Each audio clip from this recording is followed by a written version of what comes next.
Obsessive. Well, you got your 50th anniversary box set. Actually, you got two, one for you, one for me. And I thought that was really sweet. Yeah. Oh, what did you think of it? It's the first time you haven't been involved in the anniversary box set, which was I thought it was pretty cool. I really, they got some new things that haven't been on there, you know, and some remixes, and it's all been redone. And I thought it was pretty cool. They closed the thing in the book in the Senate with a story about young Derek. I didn't understand why they put, but it was about Derek Trucks, and he had nothing to do with the record, you know. I mean, he wasn't even a thought in his mom and daddy's minds when we cut that record. But well, yeah, nice it's a good record. Him, it's a good thing for. I'm not surprised that Eric. I mean, I'm sure he put that thing in there. To boost Derek Truck's career as if it needed any more boosting. But I didn't quite understand why he would put that in there. No, I'm just glad to be here, you know. and that's sitting over there on the table, you know. And I thought they did a fabulous job. It's fabulous. Produced the record and. It's real sleek. Big part of it. Lots of photographs in there. I thought it was really nice. Stuff, you know, it's a lot of fun. Well, if you could go back in time, would there be anything that you would change about the record? The record itself? Yeah. No. All the vocals were out front where they're supposed to be. The organ, the pianos where it was supposed to be. You know, after that, it was all about Eric's guitar, you know. Well, you guys produced it, so you had say-so in everything that went down. We were the producers, you know. And Tom Dowd was the executive producer, but we produced the record. He never came into the studio when we were playing. He stayed behind the glass. Well, did you have a say-so in the mixing at all? No, no. Just he did to make a great... sure to put the keyboards out where we can hear them, you know, and putting mixes as a band. This isn't Eric Clapton's record; it's the band, and so that's why it sounds so good. That because it wasn't made to be Eric, you know. Now all you hear on his records is his voice and his guitar. You don't the bass player and the drummer and.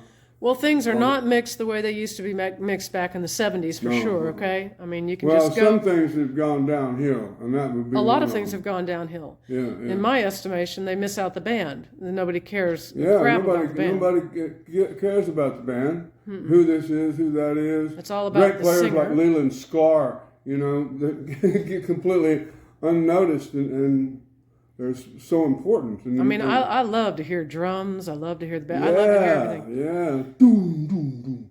Hear the tones of kick. everything. And you really can get it all together. Listen to the Layla record. Or All Things Must Pass. Even All Things Must Pass, you can still hear everything, even though it has that huge wall of sound. Well, there was a wall of players in there. You could hardly get around it, you know. And again, that was... Excuse me, sorry about the camera moving around. That was the choice of George to have Phil Spector, because he was like the biggest producer at the time, wasn't he? Yeah, well, and he wanted that particular sound. I remember talking to George about it. He wanted that particular sound, you know. Why did he want that sound, I wonder? I don't know. I don't know why he wanted that. He liked it. But I don't know any technical reason why he would want it. You know, that particular sound. But well, nevertheless, he got that sound, and it was a great record. Yeah, what a great record. But back to Layla. So, can you describe some of the equipment that people were using, the guys were using when you were recording? Did Carl use the same stuff the entire time? Yeah, Carl's thing, he just was playing through I believe he had an Ampeg amp, one of those that check the head off. It has a 15-inch speaker in it, and it's a square box, but you pull the head and turn it upside down, the tubes are sticking up. I'm not for sure the model or anything like that. And Eric and Dwayne were using like Fender Deluxe amps, Champ amp, Fender Champs, and on a couple of the songs on Layla and I believe it was Keep On Growing, he used the little Champ amp. Just sounded great. He had another amp on Layla as well, but he used the Champ for a certain effect, and it worked great. What about the pig nose amp? Where did that come from? from? That's what I'm talking about, pig nose. Oh. That's what I wanted to say, pig nose, not the Champ. However, we did use the Champ. That's the ones we carried around with us, and we just lay it down on the bed, face down and turn it. They were good for everything. They were good for fabulous everything. little amps. Yeah, I got one here somewhere. Yeah, I got you that little amp. Yeah. You have to have a Fender Champ. Gotta have a Champ. And a buddy down the road gave me a new pig nose. They still sound the same. The pig nose that Eric had on the Layla record was given him by the guy who invented them. He brought two of them by, and Eric gave Dwayne the other one. I wanted it, but he gave it to Dwayne. Well, that was the right choice, I suppose. Yeah, of course, But and what about Jim Gordon? Did he play the same kit the whole time, or did he switch around? Yeah, same kit, and he was in this carousel. It was like it was round, and it had a roof on it, but you could see right through it like this. So all you could really see was his face and the cymbals. For the sound, because you're live. And it was sitting back in the room, and Carl's amp was back in the other corner, but he was here, and Jim was back over there, and all the activity, the vocals and everything was here, and the controlling was back here. So it was rather big. I believe it was like 60 by 100 foot room, 100 foot, and I think it had a 30-foot ceiling, big sound stage. It's just a criteria today. Right. It's the main big room, So when you were cutting the songs, you'd play live. Would you go back in and redo the vocals over that? Well, a couple of them we did, but for most part was all live. Because Keep On Growing, you said you brought Eric out to. That was how that one went down. That's right. You cut the because it was a instrumental. Ah, yeah. And I went out and wrote the lyrics and the melody for it. And then some of them, like Little Wing, it was live. I had all the lyrics written out here. It sounds more live. Yeah. Well, obviously. I never heard it. I didn't know anything about Little Wing, because I didn't listen to Jimi Hendrix. I was listening to Albert King, not Jimi Hendrix. And, so when they wanted to do that as a tribute for Jimmy, it was all brand new. And so while they were working their parts out, Eric and Dwayne, while they were working out, well, I'm going to do this. You come in here, ba-dum, ba-dum, ba-dum, and you take the solo here. All this. I was writing lyrics on top of the organ. So something's up. There she comes, the best little watchdog in the world. Sorry. No, that's okay. We have distractions. But that's how it went down, So for the most part, it was live. So most of the overdubs would have been Eric going back in and going back in and doing his vocal, layering guitars, guitar parts. And what about Dwayne? Would he and Dwayne go back out together? They worked out a couple of things that most of Dwayne's stuff was pretty solid and went down. They worked out made it work so well was because they worked out their parts together. We're talking about two professional people here, and both of them leaders.